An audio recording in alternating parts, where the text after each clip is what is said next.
अमेरिकी राष्ट्रपति Donald Trump ने एक बार फिर टैरिफ की अपनी नीति को लेकर बड़ा फैसला सुनाया है और इस बार निशाने पर है दवा उद्योग।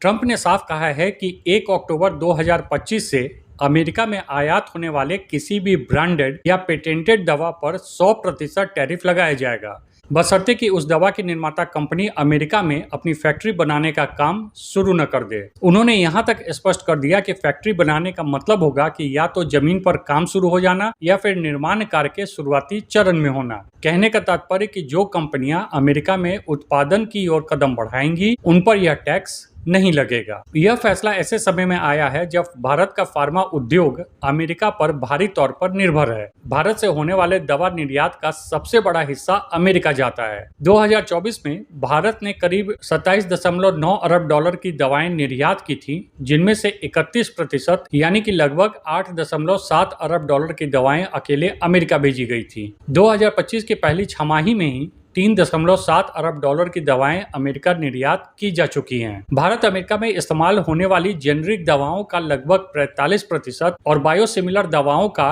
करीब 15% सप्लाई करता है। Doctor Reddy's, Aurobindo pharma, Zydus life sciences, Sun pharma और ग्लैंड फार्मा जैसी बड़ी भारतीय कंपनियां अपनी कमाई का बड़ा हिस्सा अमेरिकी बाजार से ही अर्जित कर रही हैं। ट्रंप का ताजा फैसला भले ही ब्रांडेड और पेटेंटेड दवाओं को लक्षित करके दिख रहा हो, लेकिन इससे अनिश्चितता का माहौल बन गया है। अब यह सवाल उठने लगा है कि क्या आने वाले समय में कॉम्प्लेक्स जेनरिक और स्पेशलिटी मेडिसिन भी इस दायरे में आ सकती हैं। अगर ऐसा होता है तो भारतीय कंपनियों के लिए यह एक बड़ा झटका साबित होगा, क्योंकि वे पहले से ही अमेरिकी बाजार में बहुत कम मुनाफे पर काम कर रही हैं। ऐसे में अतिरिक्त टैरिफ का बोझ या तो कंपनियों को खुद उठाना पड़ेगा या फिर अमेरिकी उपभोक्ताओं और बीमा कंपनियों पर डालना पड़ेगा। हालांकि यह बात निश्चित है कि इस कदम का असर सिर्फ भारत पर ही नहीं बल्कि अमेरिका की जनता पर भी पड़ेगा, क्योंकि अमेरिकी उपभोक्ता लंबे समय से भारत से आने वाली सस्ती जेनरिक दवाओं पर निर्भर है। अगर कीमतें बढ़ी